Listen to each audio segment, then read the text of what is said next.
Section 1. You will hear a woman phoning the local council about an abandoned vehicle. First, you have some time to look at questions 1 to 6 on page 128.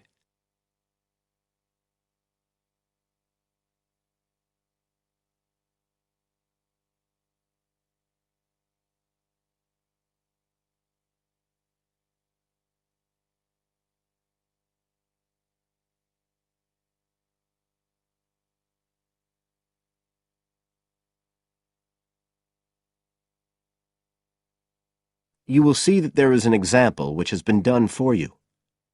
On this occasion only, the conversation relating to this will be played first.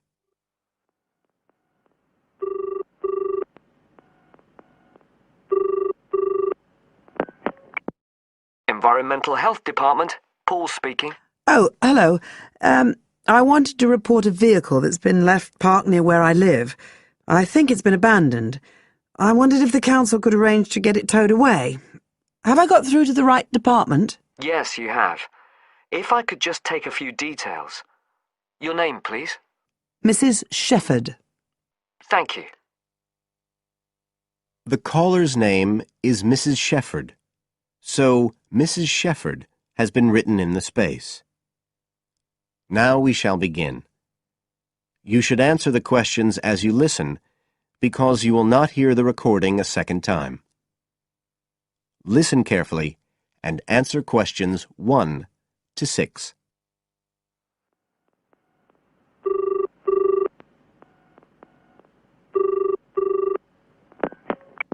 Environmental Health Department, Paul speaking. Oh, hello. I wanted to report a vehicle that's been left parked near where I live. I think it's been abandoned. I wondered if the council could arrange to get it towed away. Have I got through to the right department? Yes, you have. If I could just take a few details. Your name, please? Mrs. Shepherd. Thank you. It's not my vehicle, though. I just thought someone ought to report it. No, that's fine. What I need to do is take some details first, then we can decide what to do about the problem. Oh, I see. So the next thing I need to know is your address. Right, it's 41 Lower Green Street, Yes? Barrowdale. And the postcode's WH4 5JP. Fine. And if I could just ask for a telephone number. It's 01778 552387. I'm out quite a lot, but you can just leave a message on the answer phone if you need to. Or I could give you my mobile number. That's all right, don't worry. Now, could you tell me a little more about this vehicle? You say it's been abandoned. Well, it certainly looks like it. Can you give me an idea of where it is? Yes, it's near the main road that goes through Barrowdale. Is that the A69? Yes, that's right. Now, there's the primary school just towards the end of the village, and then next to that, next to the children's playground, there's a field, and it's in there. Oh. I wonder how it got in there. Well, there's a gate to allow farm machinery in and out. I thought something ought to be done about it. The children from the school might start playing in the vehicle and lock themselves in or something. Yes, you are quite right to report it. And what type of vehicle are we talking about here? It's a van, actually. You know, the sort with just a couple of little windows at the back. Right. You don't happen to know the make and model, do you? Oh, yes. I went and had a look and got all the details. I thought you might need them. I'm surprised the school hasn't contacted you about it. Anyway, I wrote the details down. Right.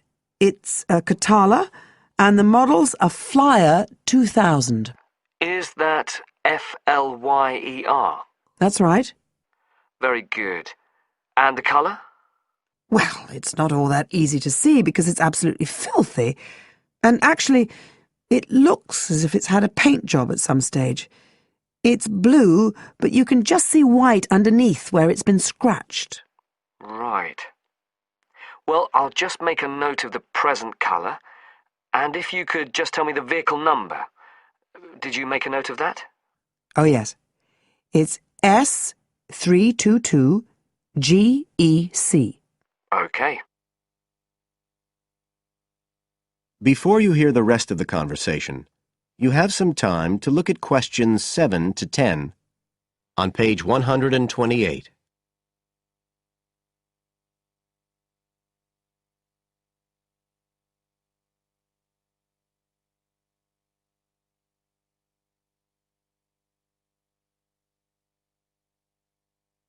Now listen and answer questions 7 to 10. And it sounds as if the general condition of the vehicle isn't too good, from what you say. No, it's pretty poor. It wouldn't be drivable. It's got a flat tire and there's a crack in the windscreen. I reckon someone just wanted to get rid of it. That's usually the way. It's been there for nearly a week. No, it must be 8 days. I remember it was a Sunday morning when I noticed it. It wasn't there the day before. I walk past it most days on the way to the shops. I'd have thought the school would have reported it. Does the field actually belong to the school? No, it's part of Hill Farm Estate. Right. I'll just make a note of that.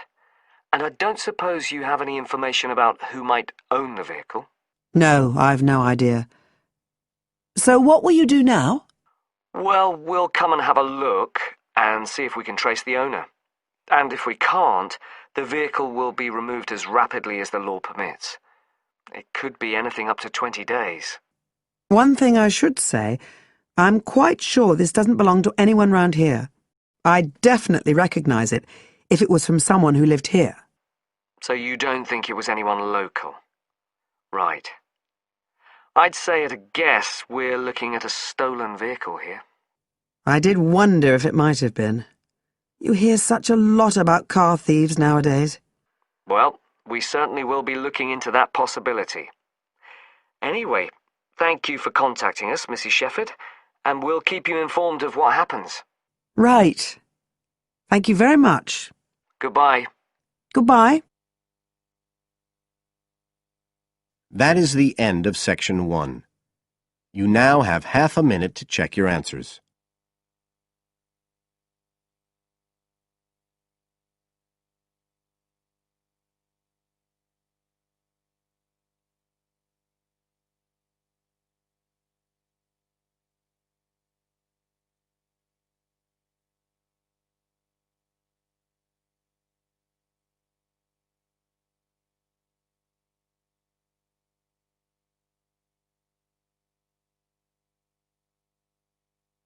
Now turn to section 2 on page 129.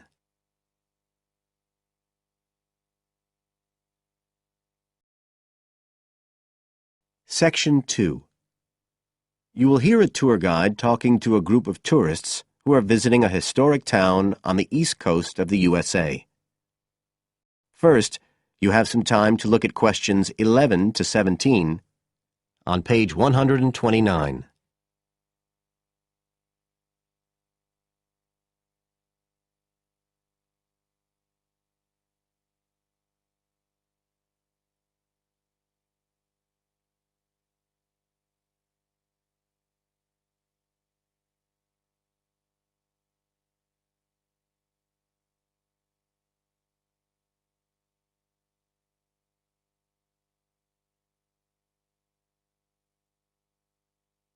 Now listen carefully and answer questions 11 to 17.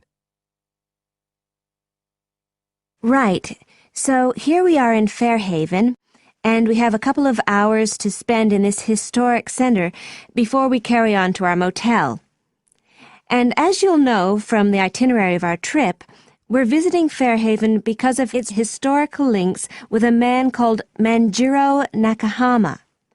So I'll begin by giving you a brief overview of his life, and then you can explore the town at your leisure. Well, Manjiro Nakahama, as he was then known, was born in 1827 in a village by the sea in what is now Toshishima-zu in Japan. And like many people in that town, he became a fisherman when he was just a youngster.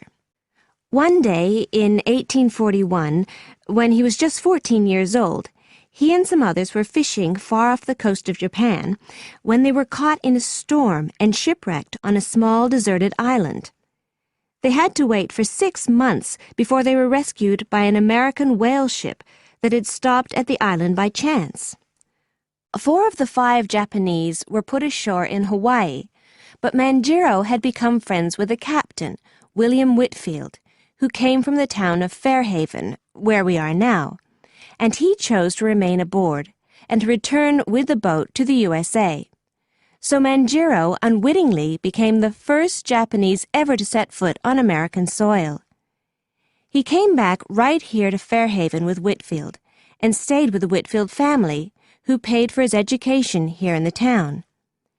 He studied mathematics and geography, as well as shipbuilding and navigation. But he missed his mother and his own country, and eventually he went back to Japan, where he had a responsible position as a university teacher and also served an invaluable role as interpreter during the initiation of relations between Japan and the United States in the middle of the 19th century. But the most interesting thing is that the links between Toshishimizu and Fairhaven have remained and grown stronger over the years, in spite of the distance between them. And in fact, the 2 places now have the official status of sister cities. Both places are ports, so in fact the inhabitants have a lot in common. There have been a number of visits by the inhabitants of Toshishimizu, in particular at the time of the festival, which is held every 2 years here in Fairhaven to celebrate the life and achievements of John Manjiro. It takes place in the fall, and there's an ever-growing program including drumming, singing, martial arts, and stalls selling Japanese and American food. So if you're going to be in the region around then, it's really worth a visit. Before you hear the rest of the talk, you have some time to look at questions 18 to 20 on page 129.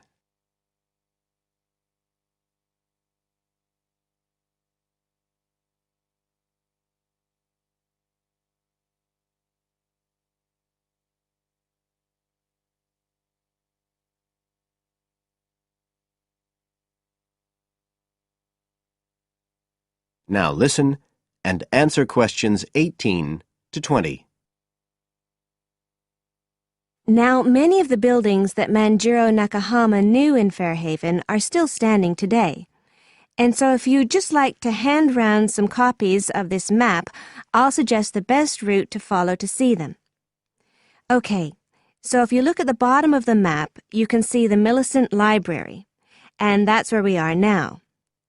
Now, to follow the John Manjiro Trail, you go out of here along Center Street and then head up Main Street until you get to Pilgrim Avenue. Go down there and turn right at the end. Go straight on, and just on the corner with Oxford Street, you'll see a 2-story house. This is the Whitfield family house, and this is where Manjiro first stayed when he came to Fairhaven. It's still a private residence, so please respect the owner's privacy. Okay, now if you carry on along Oxford Street, then turn left at the end, you'll come to North Street, and about halfway down there is what's known as Old Oxford School. This was the very same school that Manjiro attended when he lived here. It was considered to be the best school in town because of the quality of the building. Unusually, it was built of stone, and the quality of the teaching. Nowadays, it's usually closed, except on special occasions. Go on to the end of North Street and turn the corner onto Adams Street. If you follow the road down back towards the library, you go round a couple of sharp bends, and on the second of these, you can see the School of Navigation, which Manjiro also attended. And if you follow the road on, you'll soon find yourself back here at the library. And I'd suggest you spend some time looking round that too, if you have any time left. Right. Now, does anyone have any questions? That is the end of section 2. You now have half a minute to check your answers.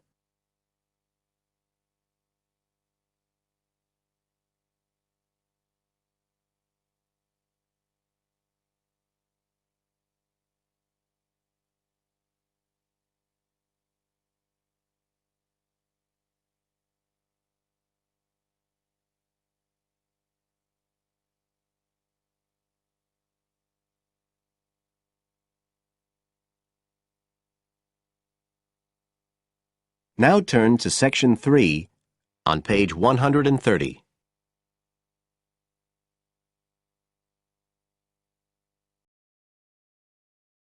Section 3. You will hear part of an interview between Dr. Hilsden, a member of staff on a fashion design course, and a student, Julia, who is applying to do the course. First, you have some time to look at questions 21 to 23 on page 130.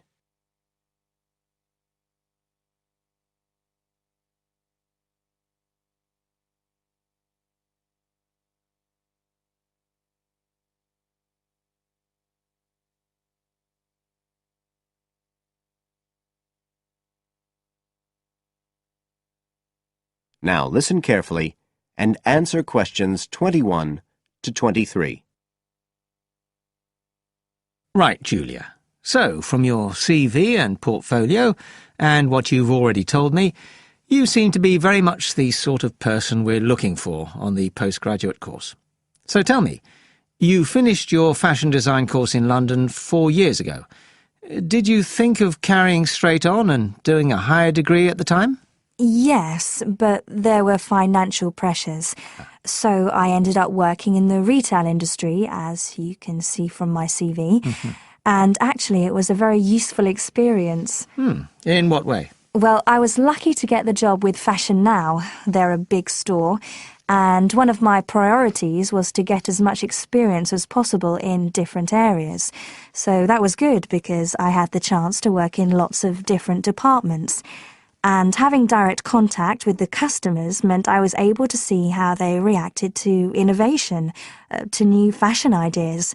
Because with Fashion Now, a designer might show something in New York or Milan, and there'll be something similar in the shop within weeks. So that was probably the most useful thing for me. Right. And so what's made you decide to do a postgraduate course now? Well, while I enjoyed working at Fashion Now, and I learned a lot there, I felt, well, the way forward would have been to develop my managerial skills, rather than my skills in fashion design, and I'm not sure that's what I want to do. Yes.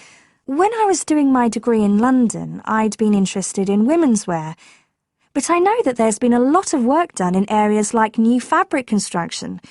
And though I'm not intending to go too deeply into the technology, I'd be very interested in looking at how new fabrics could be used in children's wear. So I'd like the chance to pursue that line. Yes, good.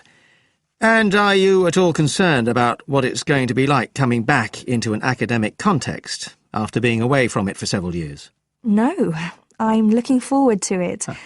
But I'm basically more interested in the application than the theory. Or at least that's what I've found so far. And I'm hoping the course will give me the contacts and skills I need eventually to set up my own enterprise.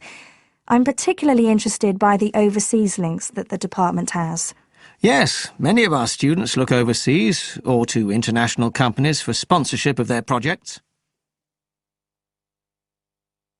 You now have some time to look at questions 24 to 30 on pages 130 and 131.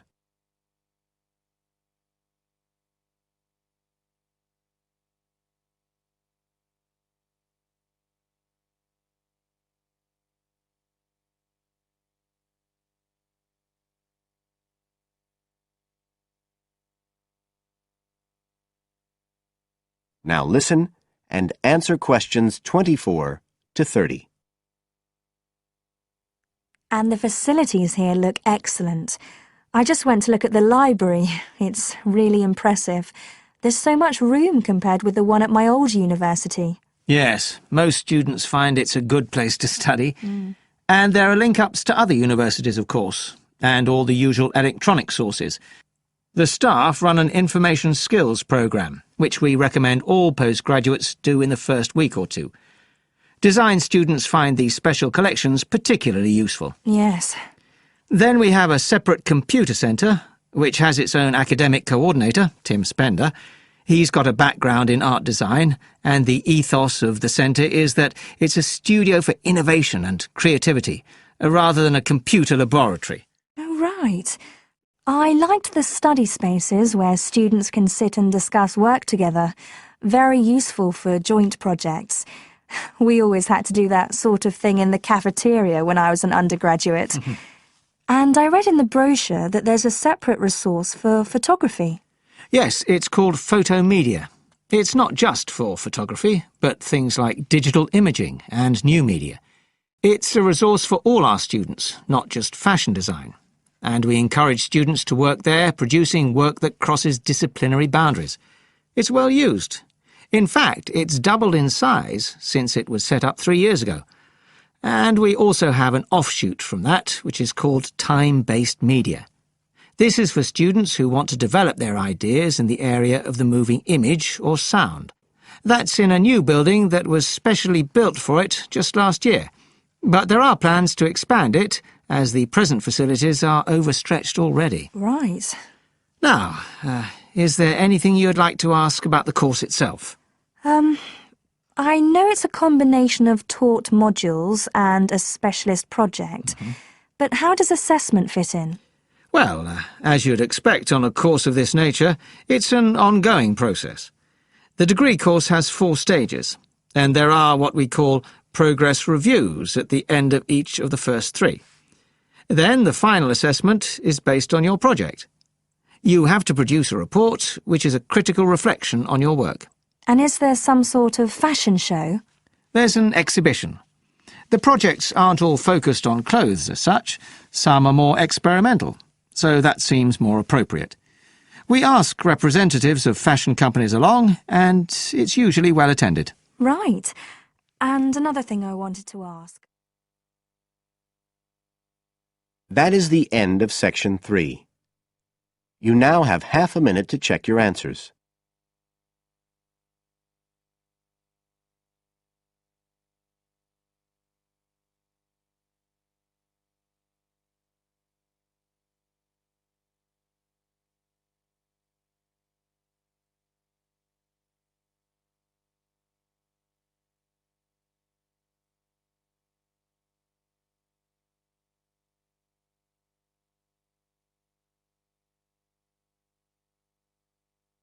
Now turn to Section 4, on page 131.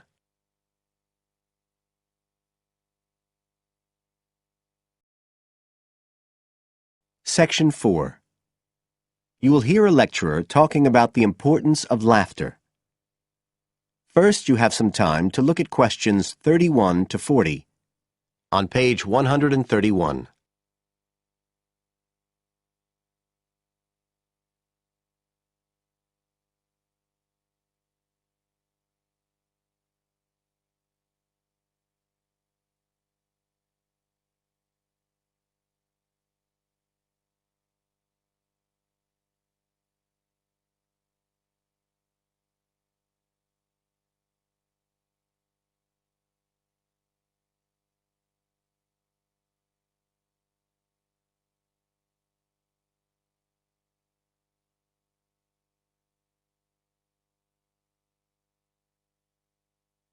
Now listen carefully and answer questions 31 to 40.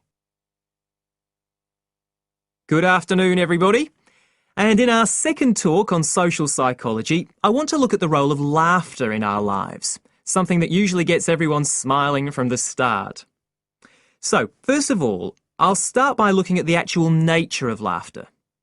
Well, when someone laughs, you've got movement of the muscles of the face and the chest, and you've got sound formed when the air's forced out of the body as part of this process. So we're talking about a physical activity.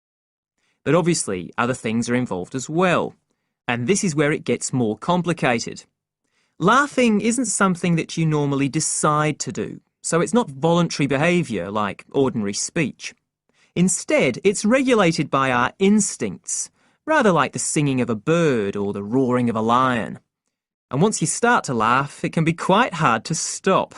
That's not always under your conscious control either. But why do we laugh? Because we find something funny, most of us would say. But in fact, it appears that laughter has little to do with jokes or funny stories. Only about 10% of laughter is caused by things like that. One suggestion is that human laughter may have originally started out as a shared response to signal relief at the passing of danger. And it's true that even these days, laughter's rarely an activity carried out by an individual on his or her own. In fact, people are 30 times more likely to laugh when they're with other people than when they're completely alone. Laughter still seems to be a kind of social signal. It occurs when people are in a group and they're comfortable with one another. And it seems likely that laughter can result in the creation of bonds between the people in the group. And it's precisely because of this social aspect of laughter that people like public speakers and politicians often try to get their audience to laugh. It encourages their listeners to trust them and to connect with them. But this kind of thing, controlling the laughter of a group that is, indicates that there's a link between laughter and power. And this is supported by several studies that indicate that bosses use humour more than their employees. And research has also shown that female listeners are likely to laugh much more if the speaker is male. So it appears that there are gender issues associated with how much we laugh. I should also point out that laughter can be used as a negative signal as well as a positive one. I think we've all probably seen evidence of a group using laughter to exclude someone, to emphasise that they are not accepted. So it's not always a positive type of behaviour either.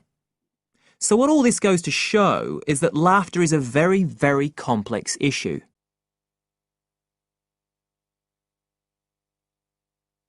It does appear, however, that laughter has definite benefits. If we look first at the psychological aspects, we know that people often tend to store negative emotions such as anger, sadness and fear, rather than expressing them. And it seems that laughter provides a harmless way for the release of these emotions. But there are also clear physical effects that have been monitored too. For example, laughter is good aerobic exercise. It speeds up heart rate and respiration and raises blood pressure. One researcher suggests that 100 laughs a day is the equivalent of 10 minutes jogging. Laughter also helps prevent the stress that so many people suffer from today, which results from the faster pace of life and all that goes with it.